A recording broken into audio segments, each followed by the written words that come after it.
in Philippians chapter 2 verse 12. Wherefore, my beloved, as you have always obeyed, not as in my presence only, but now much more in my absence, work out your own salvation with fear and trembling. Work out your own salvation with fear and trembling. Let's examine the word fear and trembling.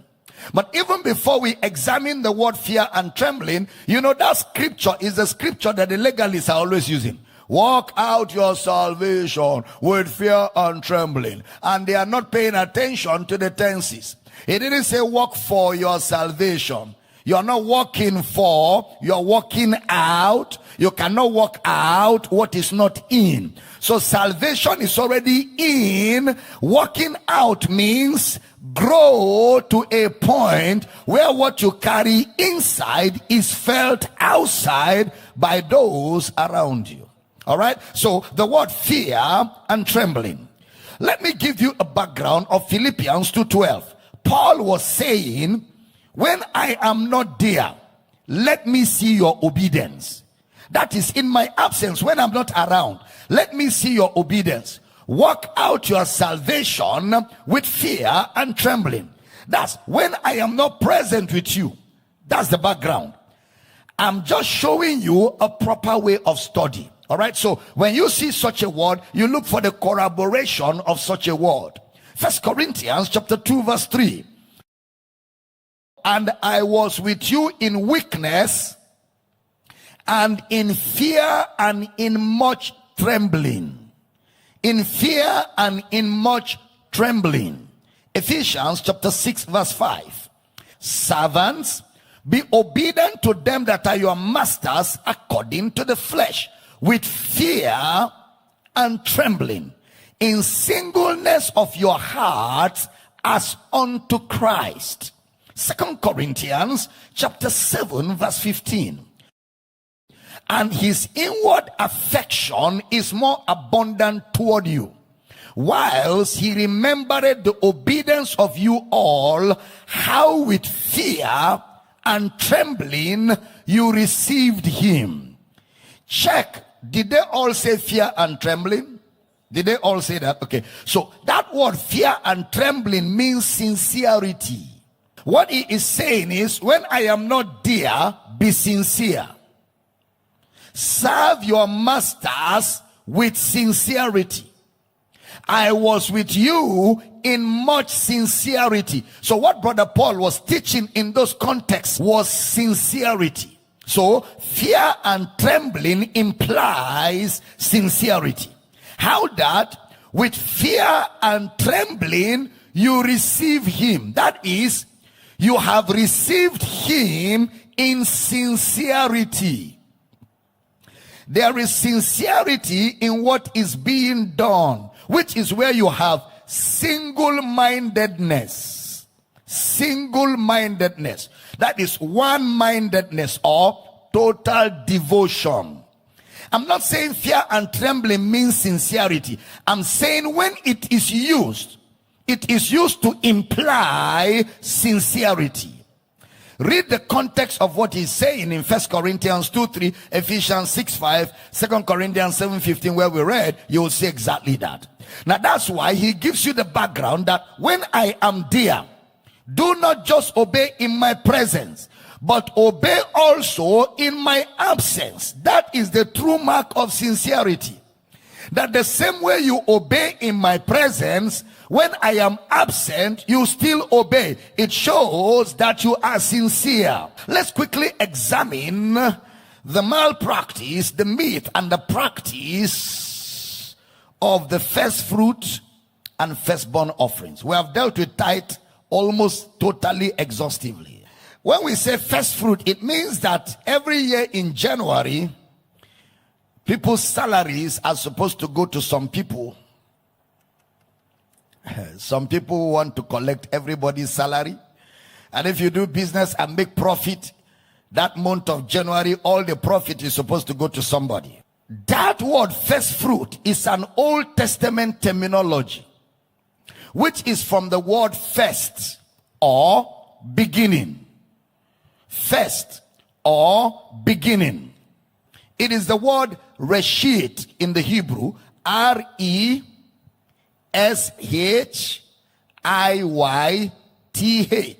That word, you will see it in Genesis 1:1.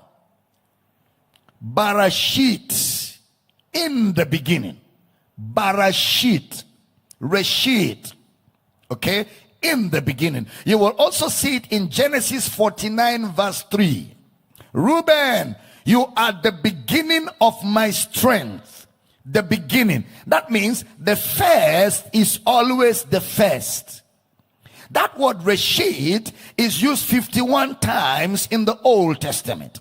Look at Leviticus chapter 23 verse 9 to 14.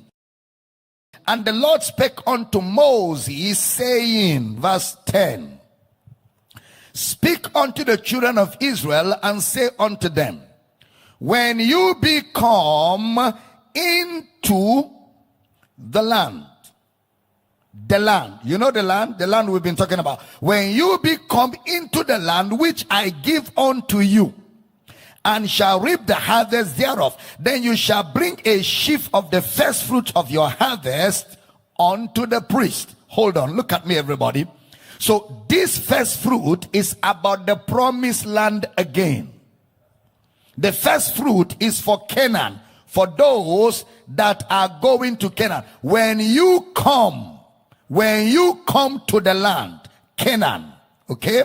So it's about Canaan. That means they never gave the first fruit until they got to Canaan, which means Moses never gave first fruit, which means Aaron never gave first fruit, which means the generation that came out of Egypt, none of them gave first fruit, because first fruit was to be carried out in Canaan. Now look at that, Leviticus 23 verse 11.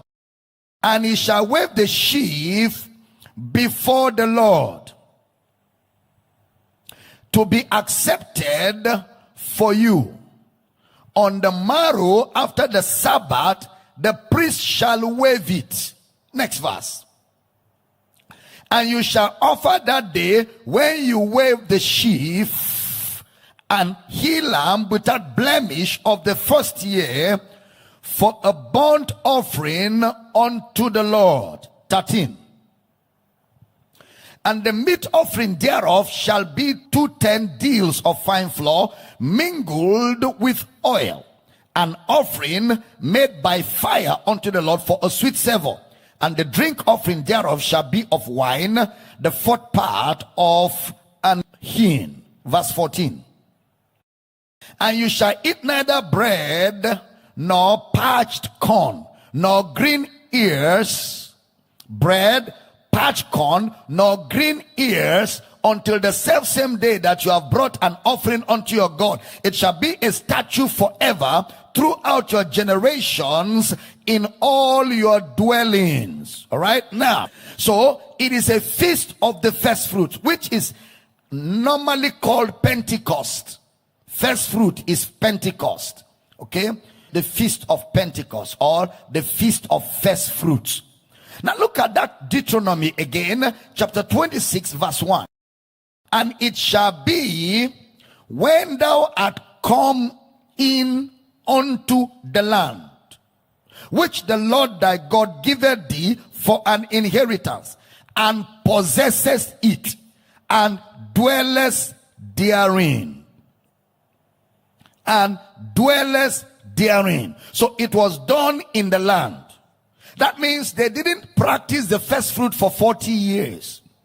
And do not forget, like we said about the tithe, they had material blessings in the 40 years without tithing.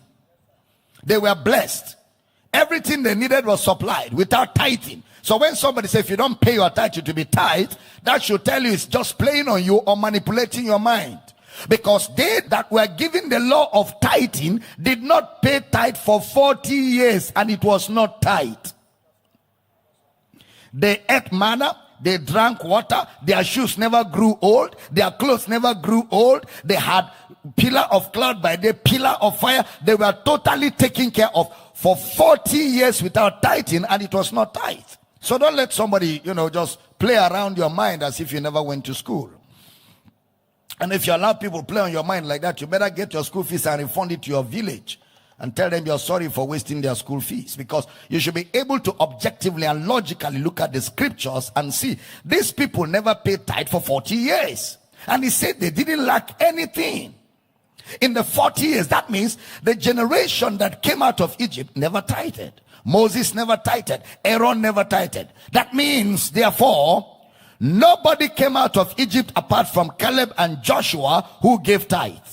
Only Caleb and Joshua. Why? Because it was Caleb and Joshua that entered the promised land, which means by implication they must have tithed in the promised land. Now the same thing with the first fruits. Same thing. And look at that Deuteronomy 26 verse 1. Let me just read a few of the verses. And it shall be, when thou art coming unto the land which the Lord thy God giveth thee for an inheritance, and possessest it and dwellest therein, verse 2, that thou shalt take of the first of all the fruit of the earth. So first fruit is to be done in Canaan, and we don't have Canaan in Africa. We don't have Canaan in Africa. Okay, it was to be done in Canaan, which thou shalt bring of thy land that the Lord thy God giveth thee, and shall put it in a basket. So because it is farm product, it's not money. First fruit is farm product. That's why you put it in a basket, and shall go unto the place which the Lord thy God shall choose to place his name there. Now look again at verse 9 and 10 of the same chapter. And he had brought us into this place, and had given us this land, even a land that floweth with milk and honey. Next verse. And now, behold, since I have entered the land, I have brought the first fruit of the land, which thou, O Lord, hast given me, and thou shalt set it before thy Lord thy God, and worship before thy God. You shall worship before thy God. So this is for the land. So why exactly were they giving first fruits? What was it for? Exodus 13 verse 2.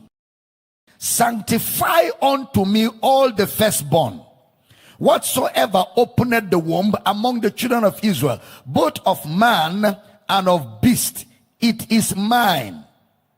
It's just unfortunate that some pastors look for something in the Old Testament that has an application in a very careless manner without finding out whether it's applicable or not, and just use it to manipulate people. Look at Exodus chapter 13 verse 11 to 16. And it shall be, when the Lord shall bring thee into the land of the Canaanites, as he swore unto thee and to thy fathers, and shall give it thee. 12. That thou shalt set apart unto the Lord all that openeth the matrix, and every firstling that cometh of a beast which thou hast, the male shall be the Lord's. 13. And every firstling of an ass thou shalt redeem with a lamb, and if thou wilt not redeem it, then thou shalt break his neck. And all the firstborn of man among thy children shalt thou redeem. 14.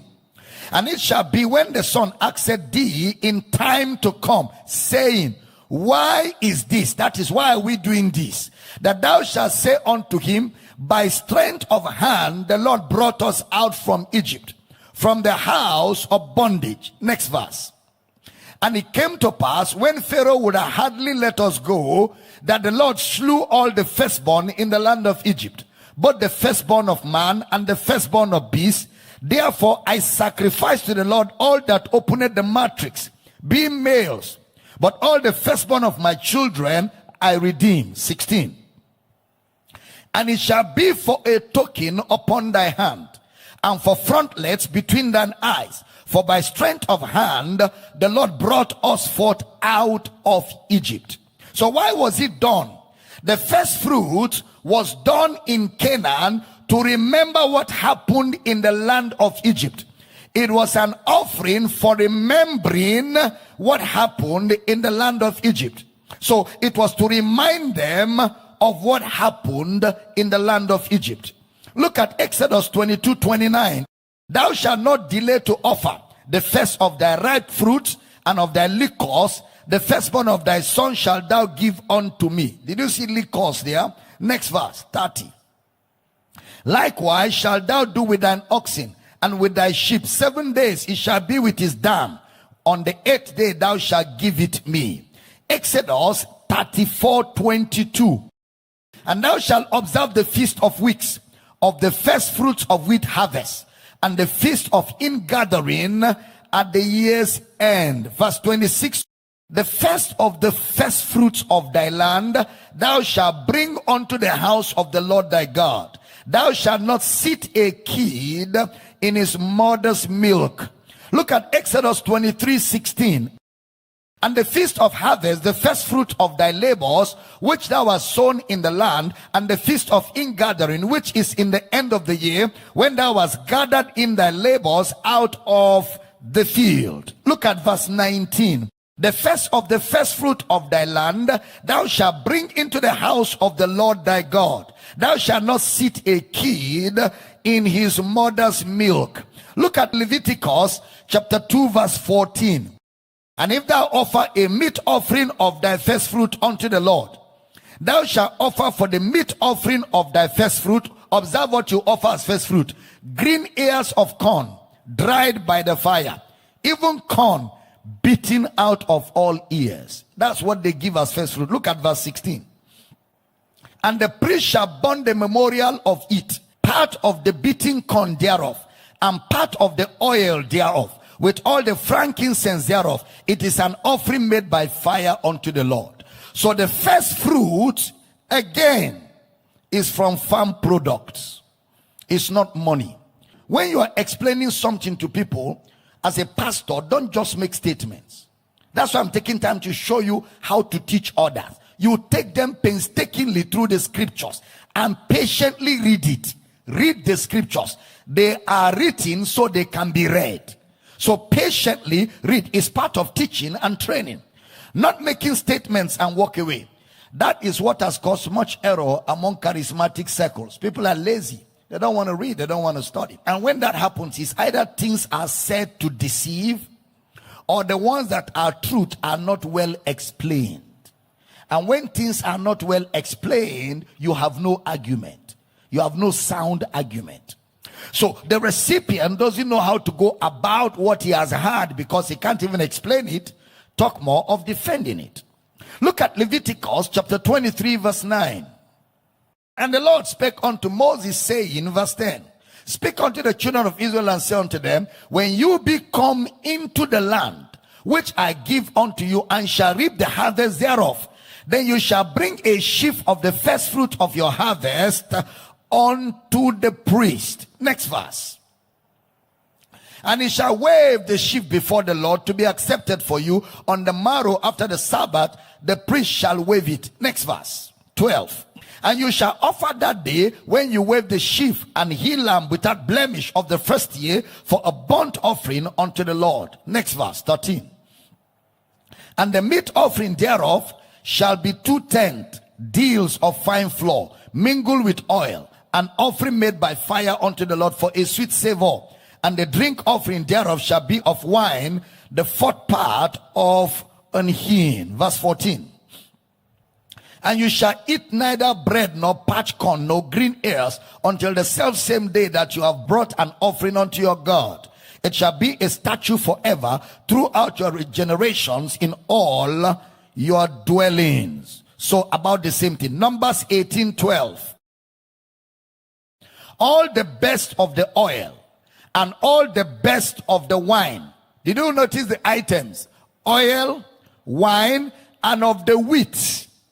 The first fruit of them, which they shall offer unto the Lord, them I have given thee. Oil, wine, wheat are the things that you use for first fruit.